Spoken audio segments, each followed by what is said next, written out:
হিতবাদী পত্রিকার স্বনামধন্য সম্পাদক পণ্ডিত সখারাম গণেশ দেউস্কর স্বামীজির সঙ্গে দেখা করতে এসেছেন, সঙ্গে আরও দুজন ভদ্রলোক। সেই দুজনের একজন পাঞ্জাবি। পাঞ্জাবে তখন তীব্র খাদ্য সংকট চলছে।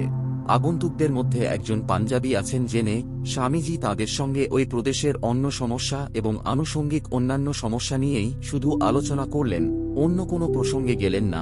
বিদায় নেওয়ার সময় পাঞ্জাবি ভদ্রলোক স্বামীজিকে বললেন, মহাশয়, আমরা খুব আশা করে এসেছিলাম যে আপনার কাছ থেকে ধর্মের নানা উপদেশ শুনব, কিন্তু দুর্ভাগ্যবশত আমাদের আলোচনা সাধারণ বিষয়ের দিকে চলে গেল, দিনটাই বৃথা গেল।